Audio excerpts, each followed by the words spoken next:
ఓం గం గణపతయే నమః. ఓం జ్ఞానానందమయం దేవం నిర్మలస్ఫటికాకృతిం ఆధారం సర్వవిద్యానాం శ్రీ హయగ్రీవముపాస్మహే. శ్రీ లక్ష్మీ హయగ్రీవాయ నమః. జ్ఞానసిద్ధిని వీక్షిస్తున్నటువంటి ప్రేక్షకులందరికీ కూడా ఆగస్టు 17వ తేదీ నుండి సెప్టెంబర్ 17వ తేదీ వరకు కూడా సింహరాశిలోకి సూర్యుని యొక్క సొంత క్షేత్రము మరియు మూల త్రికోణ రాశిలో ఆయన యొక్క గ్రహ సంచార ప్రభావము, అలాగే ఈ యొక్క బుధగ్రహము దాదాపుగా కర్కాటక రాశిలో ఆగస్టు 21 వరకు ఉండి సెప్టెంబర్ 7 వరకు కూడా సింహరాశిలో రవితో కలిసి బుధాదిత్య యోగాన్ని, అట్లాగే తన యొక్క స్వక్షేత్రము మూల త్రికోణము ఉచ్చస్థాన స్థితిగతుడైనటువంటి బుధుడు కన్యా రాశిలో సెప్టెంబర్ 7 నుంచి సెప్టెంబర్ 17 వరకు కూడా ఈ సంచరించే సమయము. శుక్రుడు సెప్టెంబర్ 2వ తేదీ వరకు కూడా నీచ స్థితిలో కన్యా రాశిలో ఉండి తులారాశిలో తన యొక్క స్వక్షేత్రంలో వచ్చినప్పుడు విశేషమైనటువంటి యోగాలని, అట్లాగే కుజ భగవానుడు ఈ నెల రోజులు సెప్టెంబర్ 17 వరకు కూడా విశేషంగా మిథున రాశిలోనే సంచరిస్తూ, మరి గురుడు చూస్తే ఆయన ఆశ్లేష నక్షత్రంలోకి మారి కర్కాటక రాశిలోను, కేతు ఏమో సింహరాశిలోను, కుంభరాశిలో రాహువు, మీనరాశిలో వక్రీగత శని ప్రభావము. ఈ యొక్క గ్రహాల యొక్క సంచారం వలన మేషాది మీనరాశి పర్యంతం ఏ విధమైనటువంటి గ్రహ సూచికలు కలుగజేస్తాయి, ఏ విధమైనటువంటి శుభాలు లేకపోతే ఇబ్బందులు కలుగజేస్తాయి తెలుసుకునే ముందు ఇప్పుడు ఈ మాసంలో జరిగేటటువంటి విశేష పండుగల యొక్క విశిష్టతలు, అట్లాగే నా యొక్క జ్ఞానసిద్ధి క్షేత్రపీఠంలో ఏ సమస్యల వలన, ఏ ఇబ్బందుల వలన, ఏ గ్రహాల వలన ఏ రకమైనటువంటి పూజలు నేను ఆచరిస్తున్నానో తెలుసుకునే ప్రయత్నం చేసి ఆ తదుపరి మీ యొక్క రాశి గ్రహ ప్రభావాన్ని వినడానికి ప్రయత్నం చేయండి. డైరెక్ట్గా మనం రాశి ఫలితాలు, గ్రహ ఫలితాలు వినటం వలన మానసికంగా బుద్ధిపరంగా ఎన్నో దోషాలు ఆ గ్రహాలు మనకు కలుగజేస్తాయి. కాబట్టి ముందు శుభకరమైనటువంటి శుభపరమైనటువంటి విషయ పరిజ్ఞానాన్ని తెలుసుకొని వాటిని ఆచరించడానికి అందరూ ప్రయత్నం చేయండి.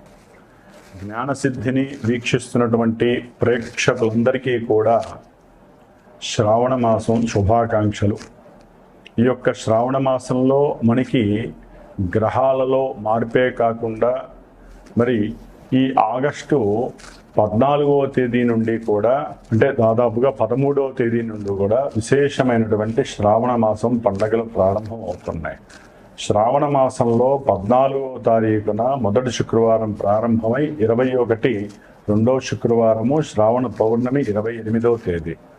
ఆ విధంగా 5 శుక్రవారాలు, 4 సోమవారాలు, 4 శ్రావణ మంగళవారాలు చాలా విశేషమైనటువంటి ప్రాధాన్యత స్త్రీమూర్తులకి సంబంధించినటువంటిది. దాని వలన మాంగళ్య సౌభాగ్యము, అఖండ అష్టైశ్వర్యాలు, సత్సంతాన వృద్ధి, కుటుంబ వంశ వృద్ధి కలుగుతుంది. అట్లాగే మనకి 17వ తేదీన 17వ తేదీన నాగపంచమి, గరుడ పంచమి, అలాగే విశేషముగా సూర్యుడి యొక్క సంక్రమణం సింహరాశిలోకి జరగబోతోంది. అంటే తన ఇంట్లోకి తన యొక్క స్వక్షేత్రము మూల త్రికోణ రాశి అయినటువంటి సింహరాశిలోకి సూర్య భగవానుడు సాక్షాత్తు శ్రావణ మాసానికి ఆయనే అధిష్టాన దేవత.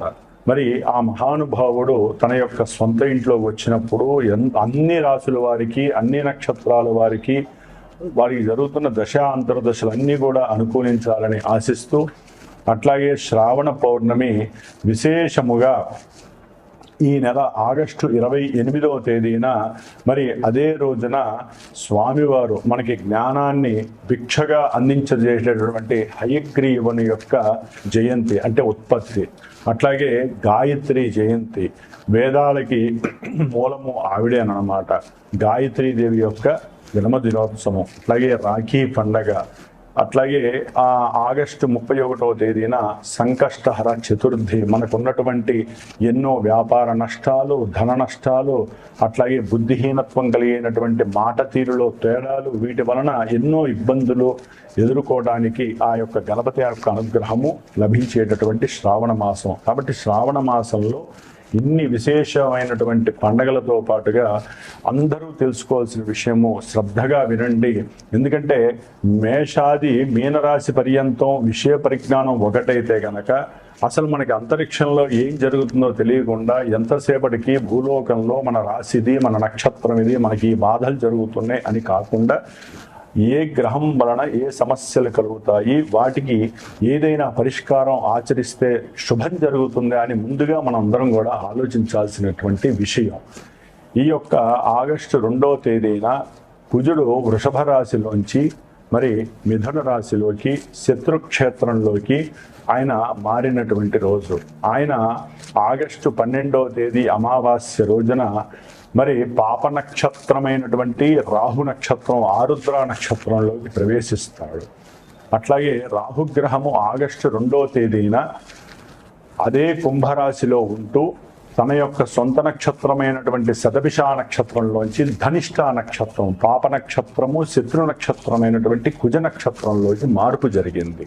అంటే ఇక్కడ మిథున రాశిలో ఉన్నటువంటి కుజుడు కూడా గోత్రనామాదులు తెలియజేసి కుజరాహుల యొక్క దోష పరిహారార్థమై, అట్లాగే దంపతుల యొక్క అనుకూలత కోసమై, సత్సంతాన యోగ్యత కోసము, విశేషంగా భూమి, గృహము వీటికి సంబంధించినటువంటి దోష పరిహారార్థమై నేను ప్రత్యేకించి ఆగస్టు 15వ తేదీ నుండి కూడా శని భగవంతుడికి అట్లాగే కుజరాహులకి సంబంధించినటువంటి శుక్రుడికి సంబంధించినటువంటి దోష పరిహారార్థమై సుబ్రహ్మణ్యేశ్వర స్వామి యొక్క ప్రీతికరమైనటువంటి సర్పసూక్త జపాన్ని, శనికి సంబంధించినటువంటి విశేషమైన శని జపాన్ని, మన్యుసూక్త జపాన్ని, అట్లాగే రాహు వల్ల కలిగేటటువంటి సమస్యలు, భయము, భ్రాంతులకి సంబంధించి దుర్గా సూక్త జపాన్ని ఆచరిస్తూ దాదాపుగా సెప్టెంబర్ 4వ తేదీ వరకు కూడా ఇది జరిగే అవకాశం ఉంటుంది.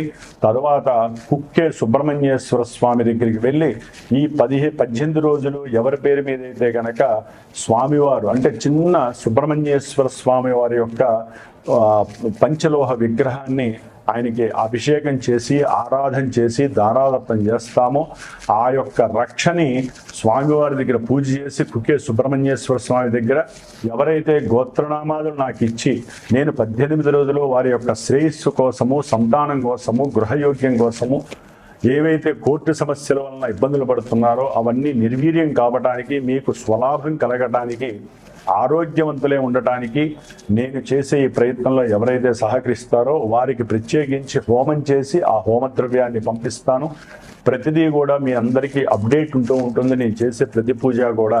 కాబట్టి ఎవరైనా పాల్గొనదలిచిన వాళ్ళు ఉంటే ఈ నెల రోజులు విశేషంగా మీ ఇళ్లలో మీరు వ్రతాలు, నోములు చేసుకుంటూ పూజలు చేసుకుంటూ, కుదరనటువంటి వాళ్ళు జాతకంలో సమస్యలు బాగా ఎక్కువయ్యి మంత్రబలాన్ని, అట్లాగే యంత్రబలాన్ని, తంత్రబలాన్ని కావలసిన వాళ్ళు, అట్లాగే హోమ బలాన్ని హోమం చేసుకోవాలంటే విశేషమైనటువంటి ఖర్చు అవుతుంది. అదే మన పీఠం తరపున, జ్ఞానసిద్ధి క్షేత్రపీఠం తరపున నేను అందరికీ అందుబాటులో ఉండాలి అనే ఉద్దేశంతో నా యొక్క స్వయం ప్రతిభతో, స్వయం శక్తితో నేను ఆచరిస్తూ నలుగురు బ్రాహ్మణ చేత ఆచరింపజేస్తూ ఈ యొక్క కార్యక్రమం ద్వారా మీ అందరికీ ఎవరైతే చేయించుకుంటారో వారందరికీ స్వలాభం కలిగేటట్టుగా చేస్తాం. మరి ఈ యొక్క ఆగస్టు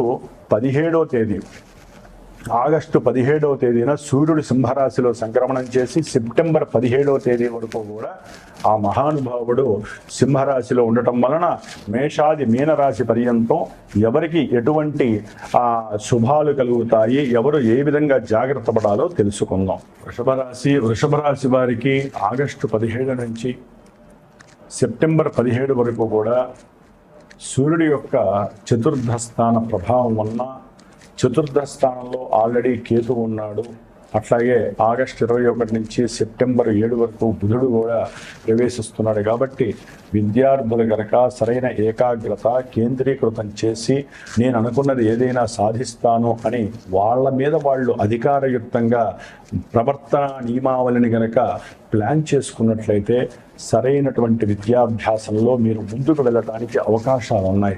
ఎందుకంటే స్వక్షేత్రంలో మూలత్రికోణంలో ఏ సూర్యుడైతే గ్రహాలను నడిపిస్తున్నాడో, ఏ సూర్యుడైతే మన యొక్క జీవాన్ని కాపాడుతున్నాడో, జీవ ఆత్మకారకుడు ఆయన చాలా బలంగా ఉన్నాడు. అది కూడా బుద్ధికారకుడు, జ్ఞానాన్ని, అట్లాగే అఖండమైనటువంటి వాక్ ప్రతిభాశీలిత్వాన్ని, అట్లాగే తెలివితేటల్ని ఎక్కువగా రన్నింగ్ చేసేటటువంటి బుధగ్రహంతో కలిసి ఉండటం, కేతువు దైవ ధ్యానము, ఏదో ఒక గణపతి ఆరాధన చేయండి, లేదా ఓం నమో నారాయణాయ ధ్యానాన్ని ఆచరిస్తే కనుక విద్యార్థులకి చాలా విశేషమైనటువంటి యోగం కలిగే సమయము.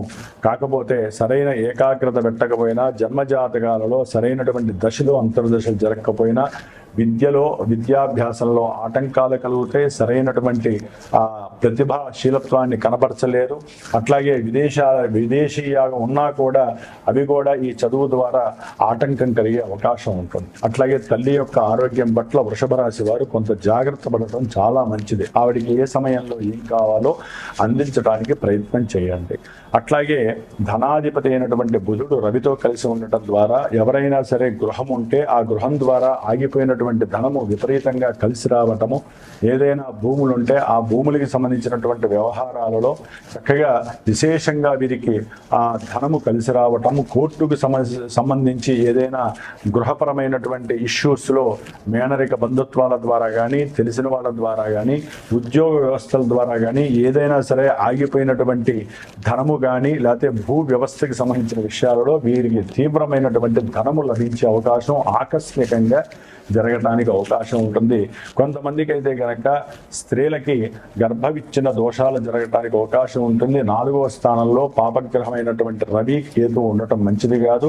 బుధుడు 4లో ఉన్నప్పటికీ కూడా వారికి కోరిక ఉంటుంది, కుటుంబ సహకారం ఉన్నప్పటికీ కూడా రవి యొక్క కిరణాల ప్రభావం వలన, కేతువు యొక్క యుతి వలన వీరు ఇబ్బందులు పడే అవకాశం ఉంటుంది. కాబట్టి వృషభ రాశి వారు గణపతి స్తుతి ఆరాధన, అట్లాగే సుబ్రహ్మణ్య ఆరాధన విశేషంగా చేసుకోండి. సంతానంతో హ్యాపీగా ఉంటారు. సంతానపరమైనటువంటి విద్యాభ్యాస విషయంలో మీకు సమస్యలు ఉండవు. ముఖ్యంగా కుజగ్రహము 2వ స్థానంలో ఉండటం ద్వారా వీరికి మాట దోషము ఎక్కువగా ఉంటుంది. ఎవరితో అయినా బంధువులతో కానీ, కుటుంబంతో కానీ, వ్యాపార వ్యవస్థలతో కానీ, భార్యాభర్తల మధ్య కానివ్వండి, ఎవరైనా సరే, భార్య అయితే భర్తతో, భర్త అయితే భార్యతో కొంచెం ఆచితూచి మాట్లాడండి. ఎందుకంటే ఈ యొక్క కుజుడు సప్తమ వ్యయాధిపతియే భాగస్వామ్య వ్యాపారంలో ధనాన్ని ఇస్తూనే లేనిపోని చురకలతో కూడినటువంటి మాటల ద్వారా ఒకరికొకరు మాటలు అనుకొని ఆ యొక్క భాగస్వామ్యాన్ని రద్దు చేసుకునే పరిస్థితి కలుగుతుంది. అప్పులు పెట్టేటటువంటి వాళ్ళు కొంచెం జాగ్రత్తగా ఆలోచించి పెట్టండి. ఎందుకంటే మీ యొక్క జన్మ రాశ్యాధిపతి అయినటువంటి శుక్రుడు నీచ స్థితిలో కన్యా రాశిలో ఉన్నాడు. ప్రేమికులకి కాస్త ప్రేమ భంగము కలుగుతుంది, మోసాలు జరిగే అవకాశం ఉంటుంది.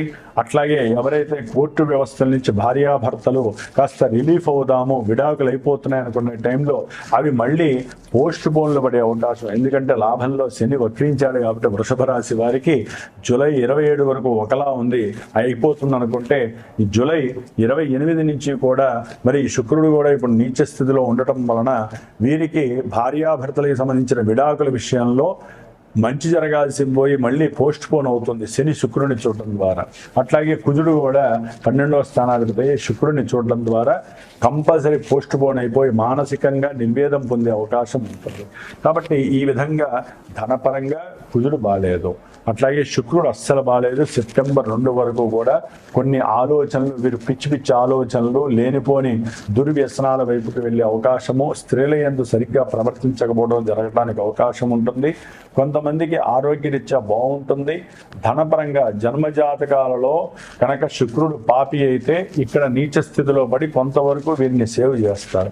అదే జన్మస్థానంలో ఏ సప్తమాధిపతి అయ్యాడు అనుకోండి, వివాహాన్ని ఇవ్వాల్సినటువంటి వాడు ఇక్కడ వివాహ భంగాన్ని కలుగజేస్తాడు. అట్లాగే గృహయోగాలు, వాహన యోగాలు, సౌఖ్యాలు, భోజన సౌఖ్యాదులు, పశు సంపద ఇవన్నీ కూడా శుక్రుడి చేతిలో ఉంటుంది. ఇవన్నీ పోగొట్టుకునేటటువంటి పరిస్థితులు కూడా ఉంటాయి. సెప్టెంబర్ 2 వరకు జాగ్రత్త పడండి. తర్వాత శుక్రుడి యొక్క బలం అచంచలంగా ఉంటుంది. ఎవరైతే గనక ఉద్యోగంలో చేరాలనుకుంటారో తర్వాత చేరండి, చాలా చక్కటి అనుకూలము. కొంతమందికి ఉద్యోగ సంబంధిత ప్రమోషన్స్ విషయంలో కూడా ఇబ్బందులు కలిగజేసే గ్రహాలలో శని రాహువులు తార్కాణంగా ఉన్నారు. కుజుడు యొక్క రాహు యొక్క దోషం వీరికి ఎక్కువగా ఉంది. ఒక రకంగా వృషభ రాశి వారికి కుజుడు 2లో ఉన్నాడు అంటే జన్మరాశి నుంచి కుజదోషం వర్తిస్తోంది.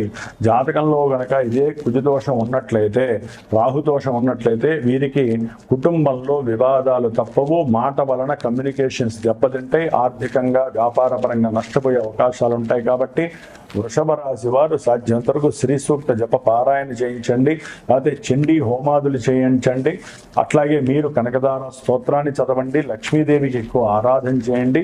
ఇందాక చెప్పినట్లుగా గణపతి ఆరాధన చేయండి, సంకటహర చతుర్థికి గణపతి హోమాలు చేయించుకోండి. ఈ విధంగా దైవాన్ని మనం నమ్ముకొని ముందుకు వెళితే మనకున్న గ్రహస్థితులు బాగాలేకపోయినా అవి మనల్ని రక్షింపబడతాయని విశ్వసించండి.